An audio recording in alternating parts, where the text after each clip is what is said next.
conditional uses, West Rod Cottage Industries. I'm gonna be recusing myself due to being on a Lake District Committee and a direct neighbor of this.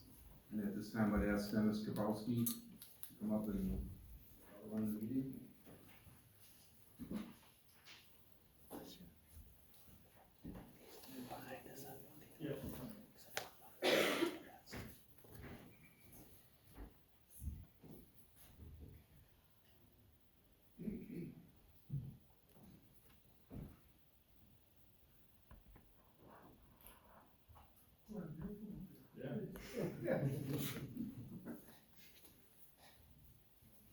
Next item is a conditional use for West Rod Cottages Industries, owner John Stoss. Kate? Thank you. The property of concern is located in the northwest quarter of section 18 of Eastern Township and it is identified as tax parcel PET 18-6A. We do have a town response and they have approved it. The current zoning is C2 Upland Resource Conservation District. The application indicates the property owner is requesting conditional use review and approval in the C2 Upland Resource Conservation District for a marina with 8 parking stalls and 8 mooring spaces for the marina use. The marina will be open year-round with an airboat watercraft in the winter. The Walworth County 2050 Land Use Plan identifies this area as the PEC, Primary Environmental Corridor Land Use Category. To the north are lands zoned R1 and C2. To the east is land zone C2. To the south is Lake Beulah. To the west is land zoned C4, B3, and R1. The site is served by Stringers Bridge Road to the west of the parcel. The town modified general and specific conditions that the committee needs to review and consider. See the town changes below, bolded and underlined, to number 4, 6, 13, 15, 16, and 19. And they also added conditions number 20, 21, 22, and 23. So we will go line by line for that one, and I will confirm with the committee which changes they agree with or would like to keep as our conditions. A driveway modification request is also being requested for a one-way drive that is 13 feet wide. The recommended conditions are as follows. Number 1, approved as per plan submitted as a private commercial marina for the lease of 8 boat slips and vehicle parking spaces as shown on the site plan with no storage of boat supplies in the shore yard area and all additional conditions. The first town change is number 4. Ours states the property owner shall be responsible for implementing quiet hours after 12 a.m. The town changed it to 10 p.m. Number 6, do you want me to pause in between? I was thinking about that we have a number of changes here, and then in the next application we have the same type of thing.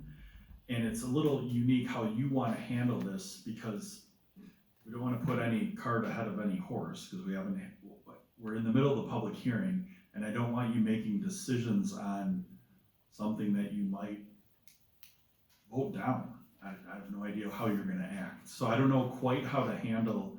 If you want to go through them line by line, we can talk about them, and then you can make those decisions on when you make the decision. We can come back to it. You can, I think in this instance, hopefully both applicants have reviewed these conditions or the proposed conditions, and they can address them too. It's a little unique to get into the specific conditions when we haven't even had the public hearing yet. So we're in a little bit of a quandary. You know where I'm at? So I guess the option. Can we just discuss after we hear from You certainly can. Okay. Yeah. Would you like me to still read them all the changes, or? Sure. I mean, I don't mind. I think that'd be good to read them all and then let the applicant come up.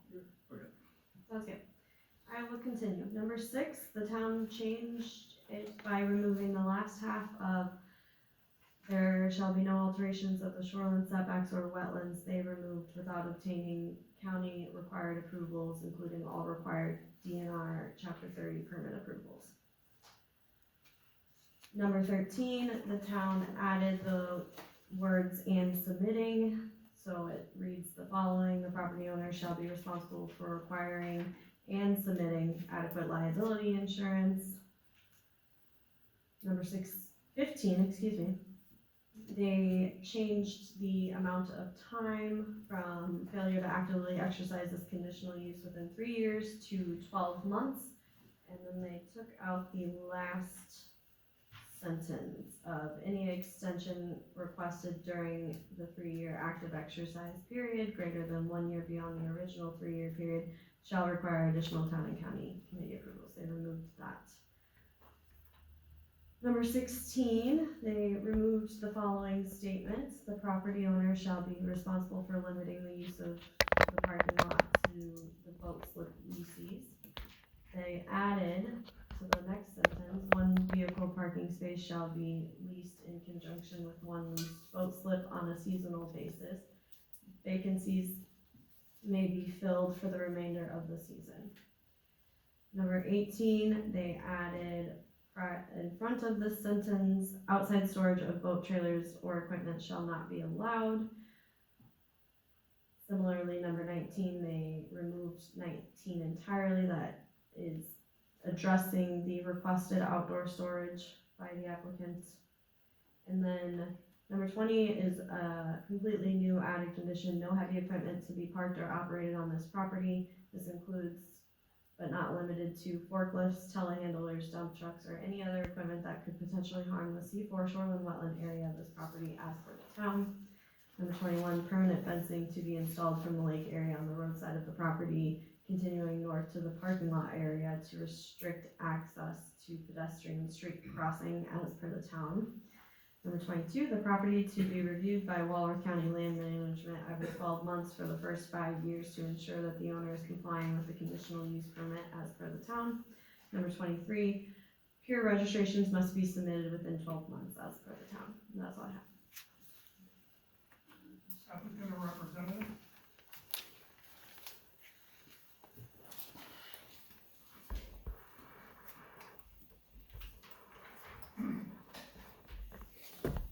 My name is Chris Chorotowski, and I currently live at North 9270 East Shore Road in East Troy.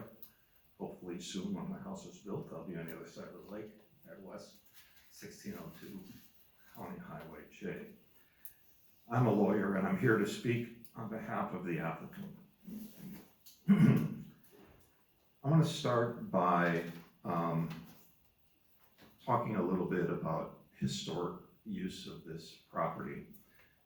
The structures and piers in question have been in the water off this property since 2008. So they're prior to the 2013 period, and the structures are grandfathered. There's no proposed change in those structures with respect to this application. The applicant has worked with the LURM staff extensively to develop the conditions for this conditional use permit, and is committed to meeting or exceeding all such conditions as set forth in the conditional use permit. Now, I'm going to speak specifically about the changes that the town has asked for several reasons. One is we believe that some of these changes are squarely contrary to the provisions of Act 67 and shouldn't be included. And we believe others of them simply do not serve any function that doesn't already exist in the conditions that staff has prepared with respect to these conditional use permits. Let me talk first about condition number 4, which is changing the quiet hours from 10 p.m. to from midnight to 10 p.m.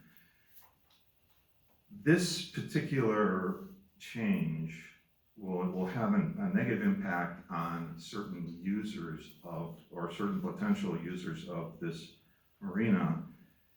And it's the experience of Mr. Stoss, and he can speak to it if you have any questions, that period of time from 10 to 12, it would essentially be people who were fishing on the lake until dark, which can be, as we know, pretty much 9:30 in the middle of the summer, and who would take their time to get back to the piers or to their mooring places. And that, we believe, would put an unfair restriction on those that are fishing in terms of having to hurry back and things like that. It seems that the time that was set for quiet time, especially given the fact that there is a tavern right across the street, is adequate as set up by the staff. Now, with respect to condition number 6.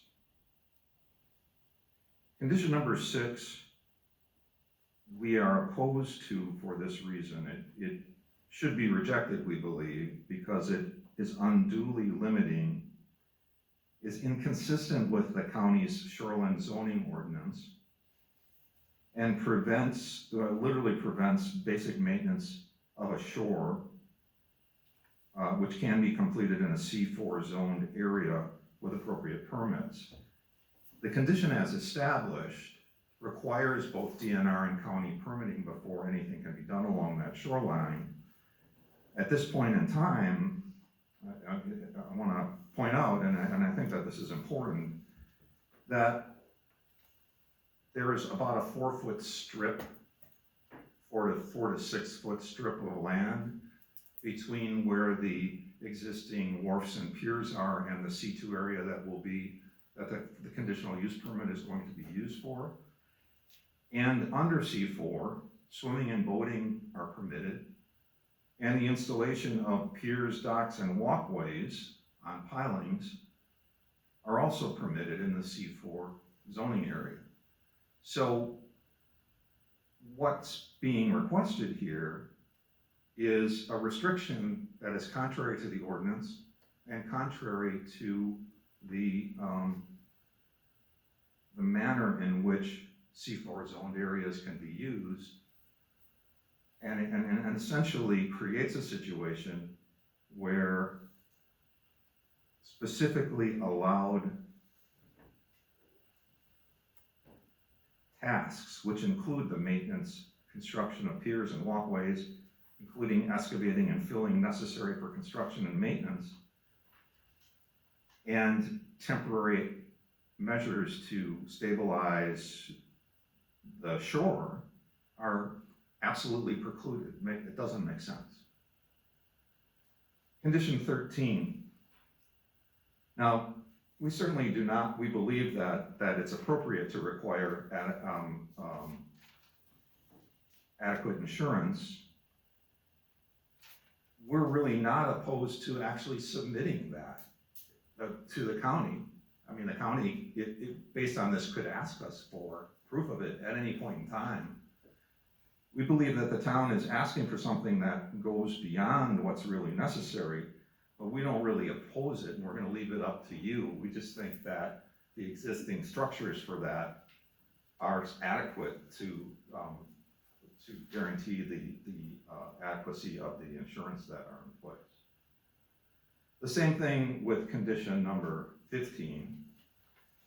And condition number 15 is contrary to the county ordinance and practice of 3 years of requiring use in the 3-year period. This is not going to be a problem for us. We're not worried about the 12-month limitation here, because if this conditional use permit is permitted, we will certainly be using it immediately, effectively, unless there's court action to stop us, and that in and of itself can be problematic with respect to this 12-month period that the town is proposing. And again, it is contrary to the ordinance. So while we don't really object to it, we'll leave it to this board to decide, but we think it's not necessary. Condition 16, the change to condition 16. We don't have any objection to this. We think that it makes sense for the leasing on a seasonal basis with vacancies that can be filled for the remainder of the season. The part that's stricken by the town, we don't have a problem with that remaining in as it was drafted by staff. So this particular change, we believe either way is fine with us, and we will meet those obligations.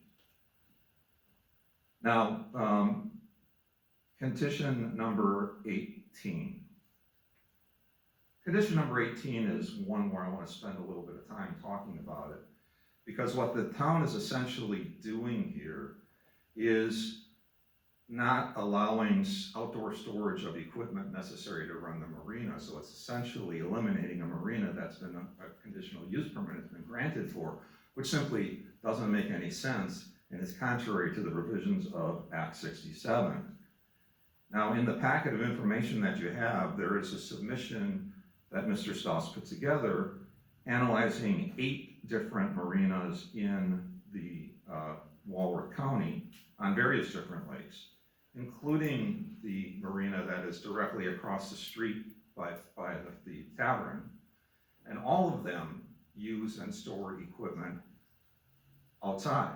That's part of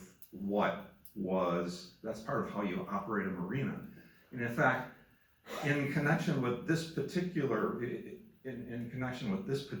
proposal, Mr. Stoss worked with staff to find a very specific area on the site that's behind the 75-foot setback and in front of an existing garage for that next to a retaining wall for storage of equipment like the forklift that he wants to operate there. So we believe that this particular change is not appropriate. First of all, it sort of duplicates what's there. 5 minutes. Now, let's move to conditions 19 and 20. These are interrelated. First, with respect to 19, we believe that the staff was correct in the way that it puts this together. To strike that out, again, stops you from being able to operate a marina, which we believe is a violation of Act 67. Second of all, on the second one, on number 20, it's assuming something that will not happen, because there is a forklift that will be used. It has a 42-foot boom, which means that it can be safely operated from the C2 area over the top of C4 and not harm the C4 area. So that is, it's assuming a problem that doesn't and will not exist, and also is contrary to the provisions of the zoning code, which allow with permits work to be conducted in the C4 area. Number 21 and number 22. With respect to the fencing, there's already fencing and gates there. We don't object to that. With respect to 22, we don't object to that, but we expect that it's really unnecessary because the LURM staff will certainly be ensuring that the owner is in compliance throughout the period of time that's conditional use, not just the first 5 years. Now, with respect to 23, the piers are already registered, and in fact, we have the registration with us, which we can show to you. This is actually really unnecessary. We can submit a copy of the already accepted by the town pier permit, and remember, these piers were grandfathered. So that will be my presentation. We believe that staff has done a great job of putting together the conditions. We agreed to meet them, and we ask that you vote in favor of this. I'm here, Mr. Stoss is here in case there's any questions to answer, but we only have about probably 2.5 minutes to do that. No, when questions are asked, it's told, so. Okay, so, but in that period of time, if there are any questions, we'll take them right now. questions, ready? I have one just for the committee's sake. So when you, I think it was, condition number 6, you said you objected to, was that, hey, can you pull that back up? I think I know what your intent was of commenting, I just wanna make sure that we're crystal clear. So were you objecting to the condition 6 in its entirety, or just the town change? Just the town change, condition number 6 is absolutely necessary and required not only by the ordinance, and that's why, but that's what we're saying. The language should not be stricken because it's contrary to the ordinance, and we believe because of that, contrary to Act 67. Just so it's clear for the committee, so when you were referring to the objections related, I'm not trying to put words in your mouth, but were the objections you were making specifically towards the town changes? That's correct.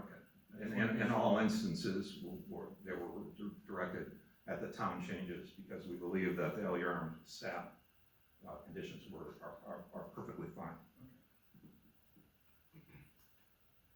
Joy?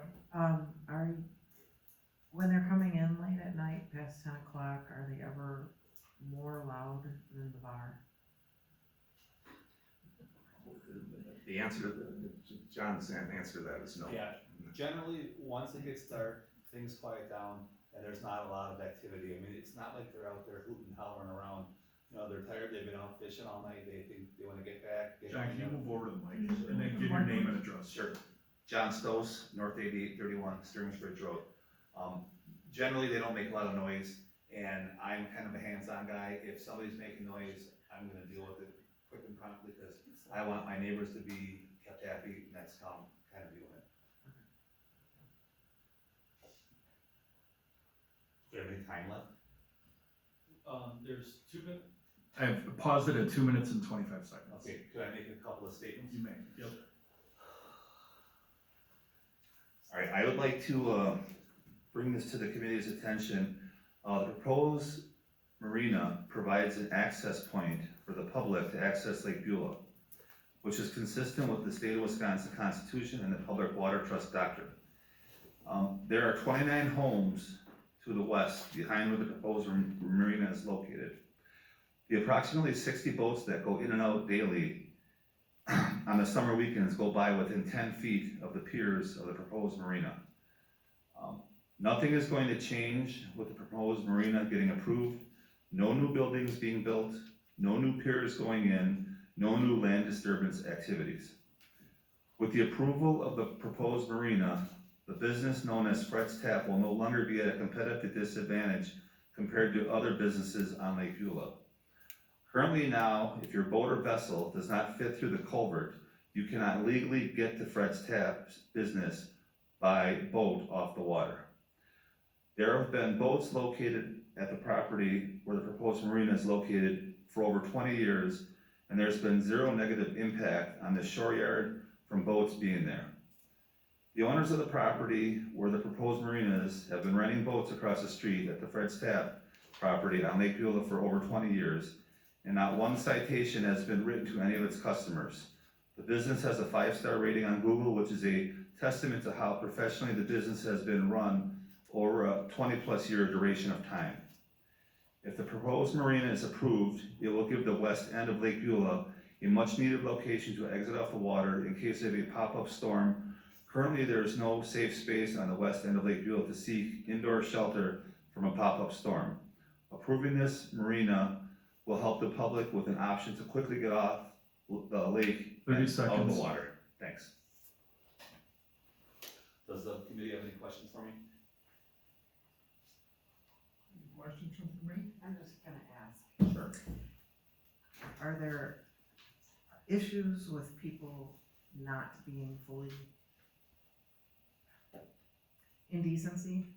Are there indecency issues? What do you mean indecency? There are an awful lot of people wearing swimsuits that don't cover much. Oh, no. Okay, Most of our customers aren't like the 18 to 25-year-olds that are out there hooping and hollering around. Most of our customers are the older, more seasoned people, Right. more calm. okay, thank you. Thank you. Thank you. Anyone else want to speak for? Anyone else want to speak for? Anyone want to speak against? So we have organized opposition, they'll be allotted 15 minutes.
Sean Lovell, 22 East Mifflin Street, Madison, Wisconsin. I'm representing the Lake Beulah Management District.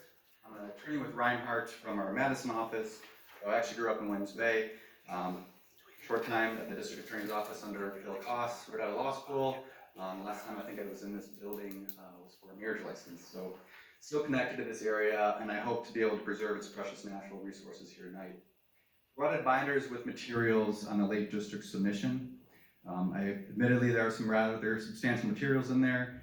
I want to direct your attention to the cover letter dated May 14, 2025 from me to the zoning agency. We also have a memo and a letter from two experts. One is an expert in hydrogeology found in Exhibit 6, and one is a PhD in plant sciences found in Exhibit 7. Other exhibits provide history, background, and support for what is contained in the May 14 letter. The Lake District's mission is to improve and protect the quality of Lake Beulah, which is why we are here today opposing the applicant's conditional use permit. There are several reasons supporting the denial of the applicant's CUP, which I will address here. First, the applicant's CUP does not meet the requirements of ordinances